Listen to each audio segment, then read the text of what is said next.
Bismillahirrahmanirrahiim. Kusoo dhawaada Somali News aynu kusoo bandhigno wax waliba ee ku cusub caalamka. Maalmihii u dambeeyay waxaynu ka hadlaynay waynu diiradda saarnay si aynu uga faa'iideysano miraha iyo khudaarta caalamka iyo waliba kuwa dalkeena si aan u ogaano faa'iidadooda iyo waliba waxtarka ay leeyihiin. Maanta waxaynu ka hadli doonaa miraha sabiibka. haddii aad ku cusubtahay channelkiina subscribe noo saar si aanagu dhiirigelin noogu noqoto adiguna aad ola socoto wax waliba oo ku cusub channelkeena. aad ayaad u mahadsan tahay. ereyga sabiibka waxa uu ka soo jeedaa ama aynu ka soo amaahnay luqadda carabiga, taas oo lagu sharaxo midho qallalan oo macaan.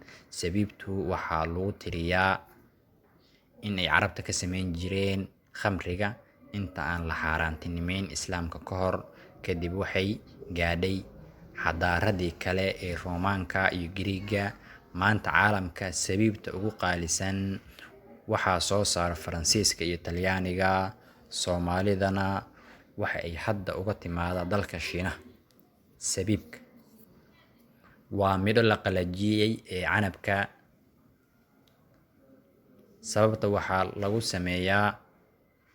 waxaa lagu sameeyaa midhaha canabka oo loo dhigo ilayska qorraxda waqti cayiman, kadib la dabayliyo ka hor intaanan la cunin. Sabiibtu waa midho aad u macaan oo laga isticmaalo dhammaan caalamka oo dhan. Inta ugu badan midhaha sabiibta waxaa la cunaa ayagoo cayriin ah sida ay kaga yimaadeen midhaha canabka, halka deegaano kale ay ka jiraan sabiibta ama lagu dhex kariyo cuntada ama waxyaabo kale si loogu carfiyo. Tusaale ahaan, dhulka Soomaalidu waxaad ku dhex arkaysaa sabiib lagu dhex kariyey bariis, taasi oo loogu talagalay qurxinta iyo macaaneynta. Guud ahaan, midhaha sabiibtu waxay leedahay dhowr nooc, taas oo ku xidhan nooca canab ee laga sameeyey iyo waqtiga lagu dhaafay kulka iyo ilayska qorraxda.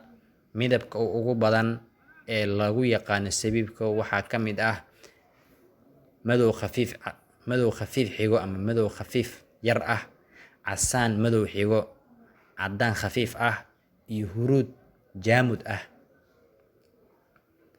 Sidaan kor kusoo sheegnay, nooca sabiibku wuxuu ku xidhan yahay nooca midhaha canabka ee la isticmaalo. Sidoo kale waxaa jiro in midhaha canabka leeyahay midabo kala duwan sida madow, buluug, cagaar, bunni iyo huruud, kuwaasi oo ka tarjumaya midabka uu yeelanayo sabiibtu. Si loo helo sabiib saafi ah, waxaa inta badan la isticmaalaa midho canab aan lahayn laf. Meelaha qaarna waa laga saaraa lafta ku jirta ee canabka. Guud ahaan, xajmiga iyo midabka sabiibku wuxuu ku xidhan yahay geedka canabka ee loo isticmaalo in laga sameeyo.